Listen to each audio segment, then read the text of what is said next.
Ky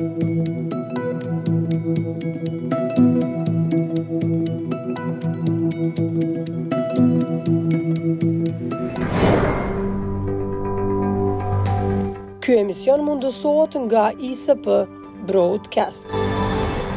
Mirë mbrëma, shikues të nderuar, mirë se ardhët në emisionin radhës. Tani fushata zgjedhore ka hyrë në blukur më të madh, subjektet politike po mundohen të shtrinë në tërë territorin e Kosovës ofertën e tyre zgjedhore për të njohur qytetarën dhe për të marrur besimin qytetar, ku qytetarët me 28 dhjetor do t'ju drejtohen kutive të votimit. Për të parë dhe për të analizuar se si ka rrjedhur kjo fushatë zgjedhore deri më tani, kemi të ftuar gazetarin e njohur zotri Jusuf Betyqi. Përshëndetje zoti Betyqi, faleminderit që gjetët kohë të jeni pjesë të televizionit Arbëria, po ashtu po na beqatoni emisionin her pas here. Përshëndetje dhe faleminderit për ftesën.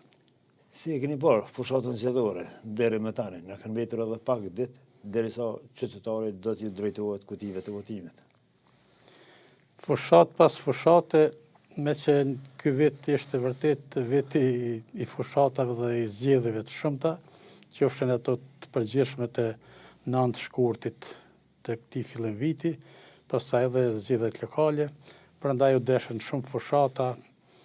Një pjesë ishte fushat me shumë ditë, fushat parazgjedhore dhe kjo e fundit pra me pak ditë, por me që ishte vit pothuaj gjithmonë me zgjedhje, edhe fushata nuk duke se kishte ndonjë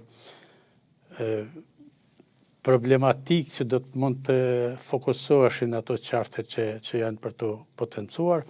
Madje mendoj se ka qenë një fushatë shumë e kulturuar, shumë e moderuar, e cila ka kaluar kryesisht pa përplasje, siç do të mund të thashim për fushatat paraprake.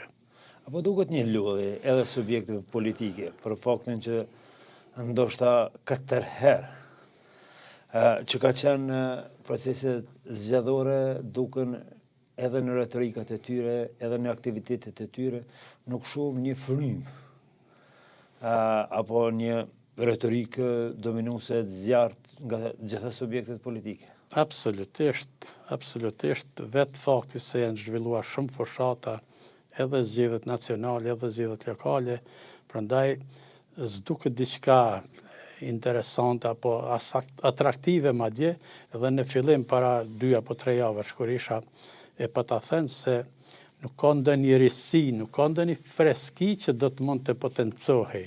Pra ka ndonjë aderim, por nuk është ku me ditë sa premtues se do ta fuqizonte X partinë. Madje partia në pushtet absolutisht nuk ka ndonjë risi, njëjta përbërje po thuaj, me ndonjë përjashtim të vogël, ndërsa te PDK-ja, te LDK-ja dhe te Alianca ka pak freski, nuk mund të themi se ka ndonjë freski që do të jepte një potencial më të madh ta fuqizonte partinë dhe do të shtonte edhe votat, por megjithatë ka diçka.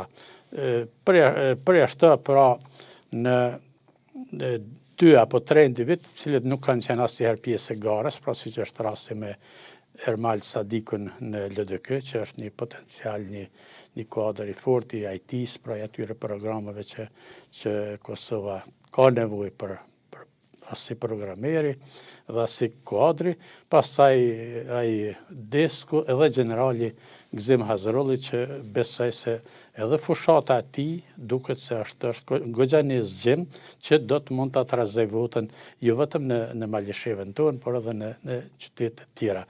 Po ashtu ka potencial edhe në PDK, edhe PDK dhe LDK kanë ndarë atë koalicionin e familjes, për koalicioni për familjen që ishte pjesë e garës në shkurt të këtij viti, prandaj edhe këtu pritet diçka të akumulohet vota, një pjesë e votës për të shkonte te kandidati që tash ka shku në LDK, profesor Agoni dhe Eman Ramoni apo Visar Korenica që ju shkëputën lëvizjes vetëvendosje. Po ashtu kthimi i general Qekut ose i ndonjë individi tjetër në Aliancë, besoj se spaku do ta ngrit potencialin e votës edhe dashamirësinë që ky subjekt politik të forcohet tash, madje edhe ma tepër, pasi tashme nuk ka koalicion me ndonjë subjekt. Si po shihni narracionin e subjekte politike, liderëve për kryeministër, po ashtu edhe të kandidatëve për deputet? Kandidatët janë të njëjtë, pra. Edhe Albin Kurti i LVV-s, edhe Bedri Hamza i PDK-s, edhe Lumir Abdixhiku i LDK-s, edhe Ramosh Haradinaj i AK-s. Po kandidatët janë të njëjtë, ata që ishin edhe në garen para 9 muajsh apo sa ishin zgjedhët. Përjashtë Bedri Hamzën, i cili atëherë nuk ishte kryetari i partisë, dhe tash, siç e pata thënë edhe po them edhe sot, jam i bindur se do ta shtoj votën në PDK, sepse tash nuk ka më dilema të antarësia që ka si pretendime se po të ishte kryetar partisë do ta kishte potencialin më të lartë. Besoj se do të ketë rritje, po fushata, po them, ka qenë shumë e moderuar, absolutisht nuk ka ndonjë ndryshim.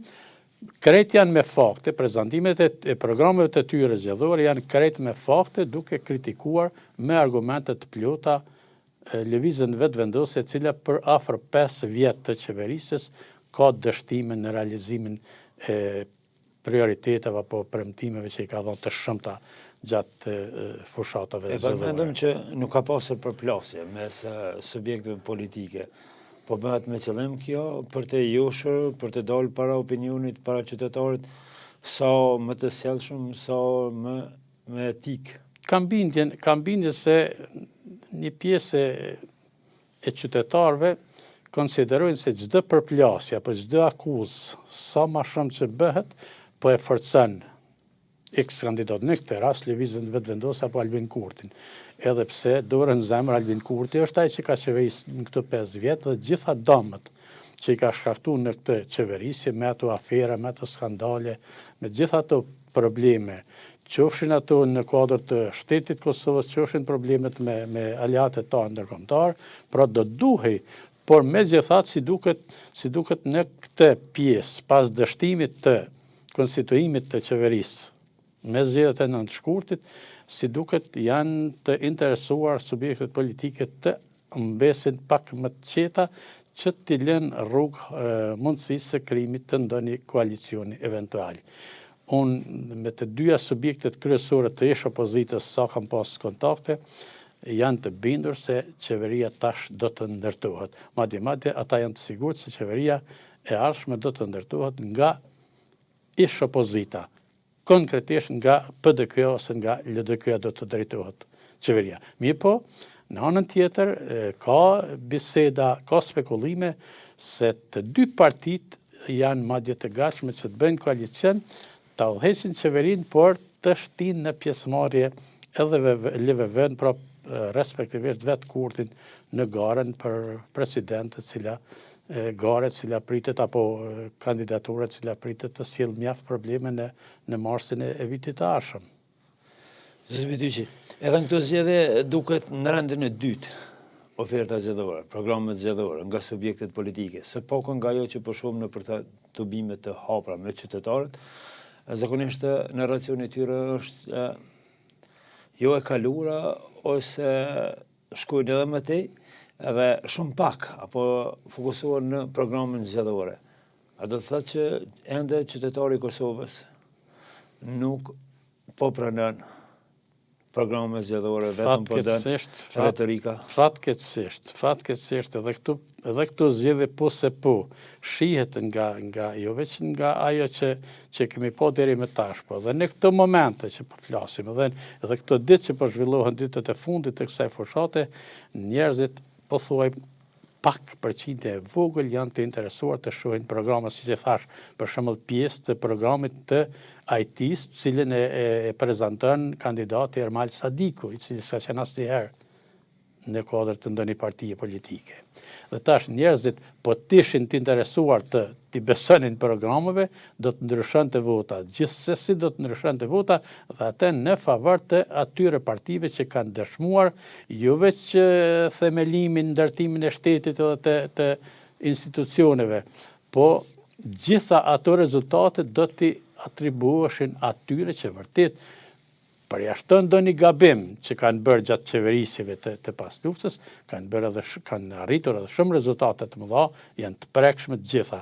Por, po them prap, njerëzit sikur janë lodhur, sepse Kosova është e vogël që të kemi zgjedhje 4 herë zgjedhje brenda një viti. Pra dhe vetë lodhja e qytetarëve ka bën që të mos ketë ndonjë interesim. Përjashtë ata militantët të cilët, siç e thash, nuk janë të interesuar të shohin programe, të shohin vizione të partive, kush mund të realizojë ato, po vetëm ata që kanë shprehje populiste, propagandë populiste, premtime populiste, të cilat në shumë të rasteve, siç jemi dëshmitar, kanë dështuar. Edhe tash fryma e asaj fushate populiste, sidomos me aspektin e veriut të Mitrovicës ose të Kosovës, është një dëshmi e fortë se njerëzit vetëm atë e fokusojnë, por nuk interesohen a kemi ujë, a kemi rrymë, a kemi mirëqenien e familjes tona, a kemi mundësi të ballafaqohemi me ato paga të vogla që i kanë njerëzit pra në institucionet publike ose në tregun privat. A ka mundësi që kjo qeveria apo qeveria që do të vinte të bëjë ndryshime në favor edhe të ndaljes posa që të ndaljes së ikjes së njerëzve. Pra, në një anë kemi pasur vota pothuaj blanko, pa program, e kanë votuar lëvizjen vetëvendosje, po brenda kësaj periudhe 5 vjeçare thuhet se kanë ikur qindra mijë njerëz nga Kosova. Por në një vend ku ka shpresë, ku qeveria thot ka rritje ekonomike, ka rritje të punës, ka shtim të vendit të punës, ka ngritje të mirëqenies, ka ngritje të pensioneve ose gjitha ato të mirave tjera, siç po e përmenin me fokus veçantë shtesat e fëmijëve ose shtesat tjera që jepen si limosh. Pra, ato janë fokusi kryesor i atyre njerëzve të cilët nuk lexojnë, nuk dëgjojnë programe, nuk ju intereson, as se dinë që ne po përballemi me terrin, po saqërisht komuna e Malishevës edhe e Rahovecit, po tash e ka nisë edhe komuna tjera, edhe të Klinës, edhe të Renasit, përballen me 10 orë ditë në ditë terr. E kjo është tepër e rëndë. Unë madje me njerëz të cilët janë mërgjimtar, kemi një vëllezër, kemi miq, kemi familjar tonë në mërgjim, edhe kur i shoh se janë tepër ende kanë atë frymën militantiste ndaj lëvizjet vetëvendose dhe e adhurojnë aq tepër, saqë unë them po mirë, e të përballemi bashkë unë dhe ti në terrin e Malishevës dhe pastaj bindu, nëse mund të jetosh ti një javë në terr pa pas dritë ose me zhurma të gjeneratorit, atëherë jepja votën, veç kjo është krejt dhurat e njerëzve të papërgjegjshëm. Edhe shtrejton rrymën, por nuk ka furnizim. Edhe ju është njerëzit për klima, në anën tjetër thot, jo po harxhej kanë këtë rrymë. Por dasht me ditë nëse ka një ekspert që vlerëson sa shpenzon ajo klima, dasht të dihet se akumulimi gjithë atij potenciali, se po jap 40% ndihmë shteti apo përmes Bashkimit Evropian, në ndihmë financiare për me i bën ato zgjidhjet atyre problemeve të ngrohjes, në anën tjetër tash thot kurseni rrymën maksimum sepse ka shpërthime që mund na kushtojnë.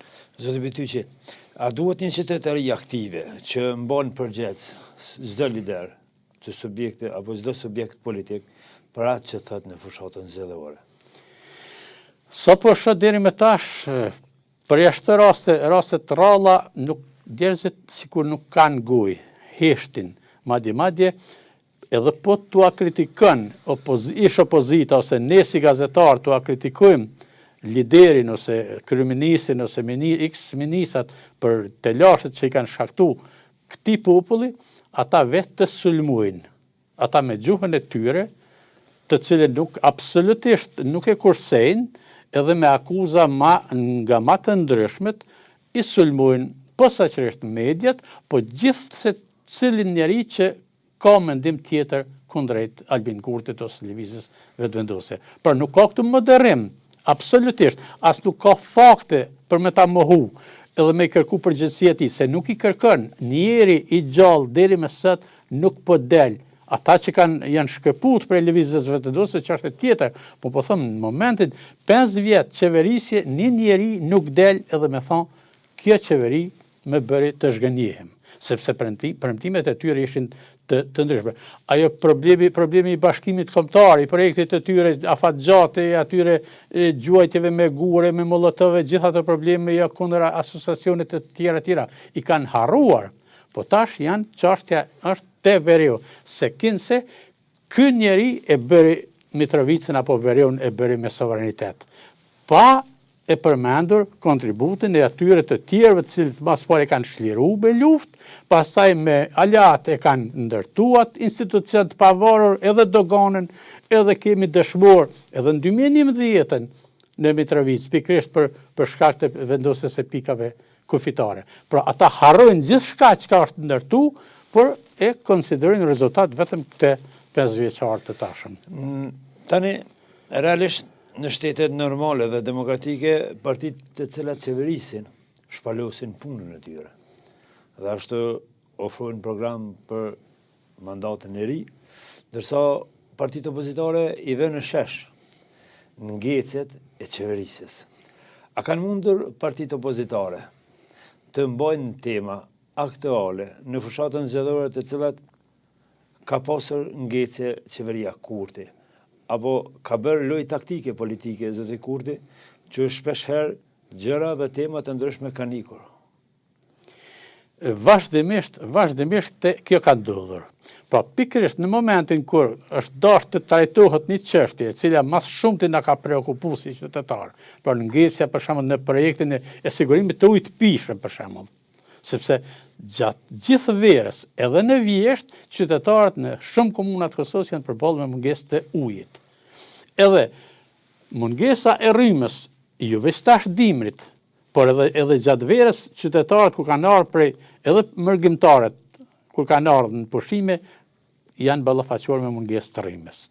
E pastaj me problemin e mbetorinave, pastaj problemi i merqenjes në familje, shtrejtimi i rrymës, kapacitetet e mangëta pra në administrat, të lovite më dha në rrugë, pra në trafik, edhe probleme tjera që po themi tash i kemi përsëritur shpesh, pra problemet që janë shkaktu nga papërgjegjësia e qeverisë Kurti, apo e ministrave, ex-ministrave, edhe njëra ministre me rezervat shtetërore, tjetra ministre me çështjen e energjetikës, blerja apo shpenzimet e energjisë elektrike, apo blerja e energjisë elektrike përmes atij transmisionit që siguron Vukamoviqi.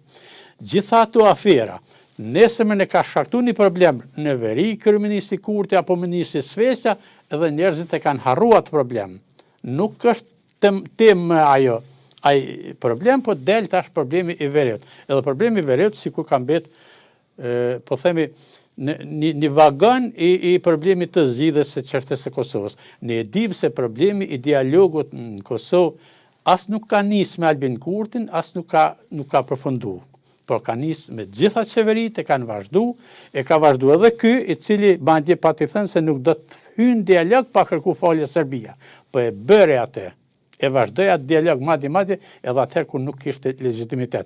Po them, përmbyll këtë çështje, pra akumulimi i shumë problemeve këtu, ndonjëherë i ka bërë edhe partitë të hutohen nga problematikat e tyre apo pjesët e tyre programore të cilat i dëni qytetar për të pasur mirëqenie më të mirë.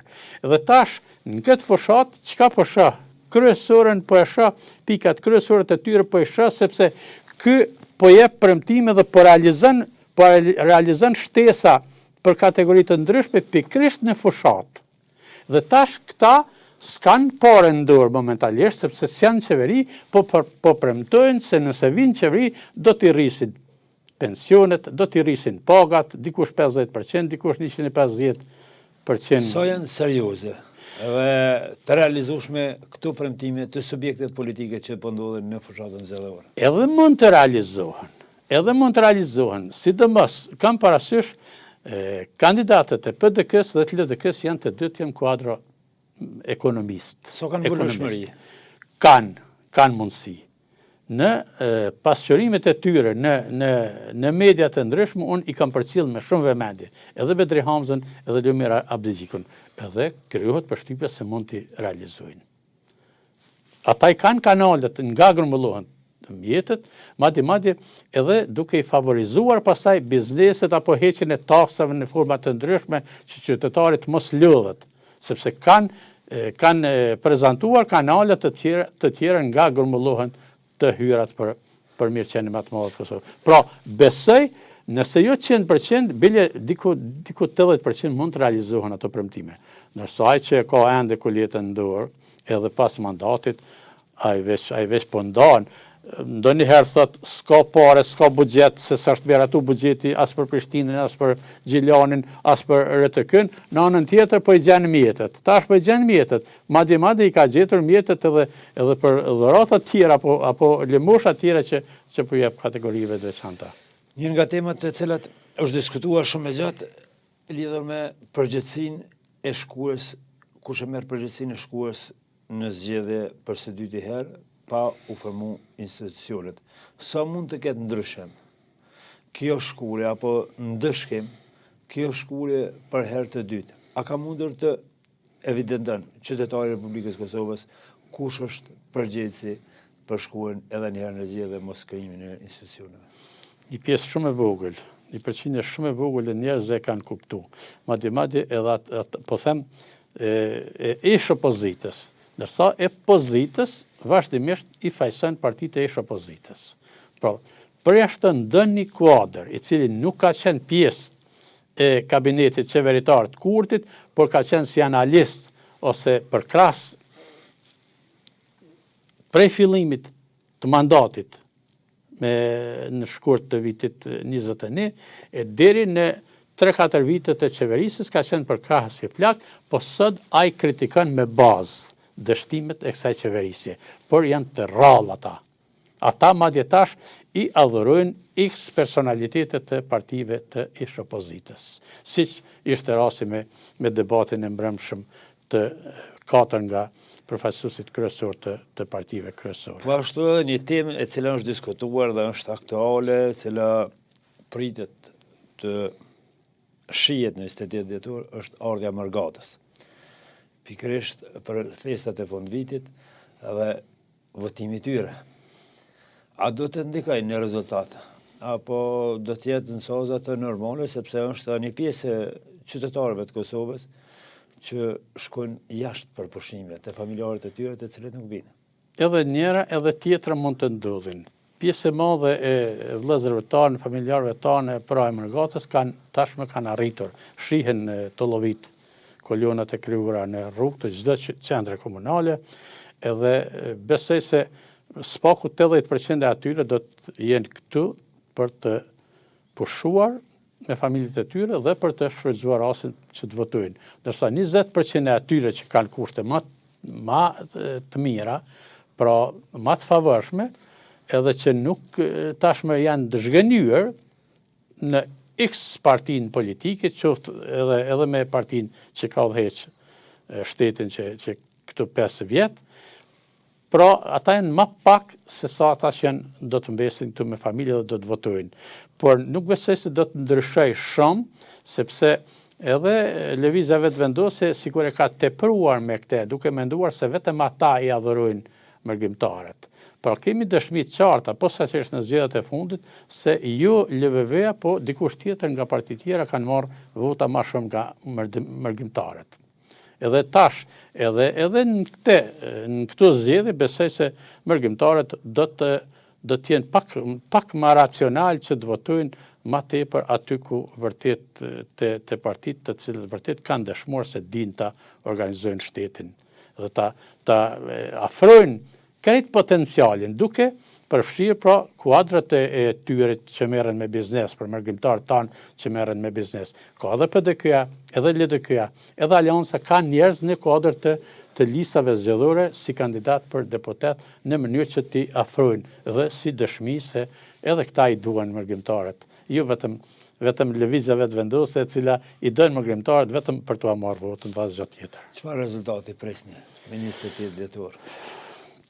Nga ajo që kam pa dhe nga lodhja qytetarëve, nga humbja e interesimit e tyre, unë pres që të mos ketë ngritje të numrit të votuesve dhe vetë fakti se s'do të ketë përqindje të pritshme në vota, atëherë dhe nuk pres ndonjë rezultat ndryshëm, përjashtë me 3-4%. Pra, dikush bjen, dikush ngritet. Pra 3-4 deri në 5%, maksimum deri në këtë shkallë pres që të ketë ndryshim të rezultatit. Edhe unë lutëm që të lëvizave të vendosë të bie spaku në 40%. Me përfundimin e procesit të zgjedhor, me njëherë qytetari mendin e ka, a do të formohen institucionet dhe kush më kë. Dhe bëty që duhet i përmend edhe kësaj here që qysh me njëherë pas 9 shkurtit, keni qenë kategorik që pa koalicione s'ka qeveri, ashtu doli. Ashtu do të telë edhe tash. Po marrëm edhe një opinion të juajnë, a do të kemi koalicione dhe a do të kemi qeveri pas 28 dhjetorit? Tash do të kemi qeveri. Tash jam i bindur se do të kemi qeveri, se vetë fakti se janë ludhur qytetarët, po janë ludhur edhe liderët. Edhe liderët e kanë pa se është situata e tillë. Edhe tash nuk është se ishte faji i tyre, por megjithatë qytetari pastaj e ka përderdhë fajin edhe te opozita. Dhe fal asaj që nuk mujtën me arrit, pra fal asaj kryenesie të LVV-s, e cila pati përgjegjësinë kryesore, dhe neglizhencës, po them, të institucioneve të cilat do duhet të vendosnin rendin pak ma shpejt, për të kursyer edhe kohën, edhe mjetet, na ka ardhur kjo gjendje. Pra, po të ishte, po them, gjykata kushtetuese me vendimet e saja nuk e ndërmori një kamgjik i cili do t'i detyronte ata edhe ta konstituonin ma heret, edhe t'i zbatonin vendimet. Linte ka pak si dilema, sepse shihej se kreu i LVV-s e shtriu ndikimin e vet. Rrezikon të funksionimin e institucioneve të drejtësisë, madje dhe vetë gjykatën kushtetuese aty ku pritej të vendosej. Edhe pse gjykata kushtetuese pati fajsuar hapur partinë kryesore, por madje edhe njeriu që e udhëhoqi 50 e sa seanca pa i dhënë mundësi njerëzve ta hapin gojën, ta thonë një fjali të vetme, si ish opozitar, të dilet nga ajo blokadë. Dhe tash, ajo blokadë neve na ka shkaktu probleme.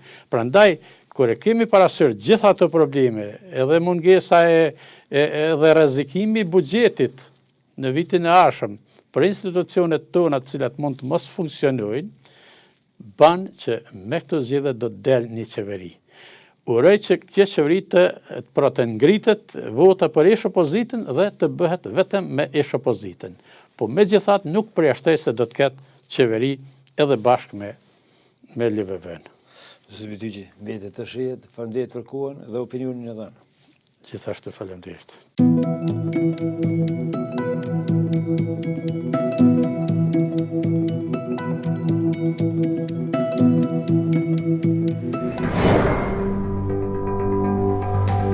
Ky emision mundësohet nga ISP Broadcast.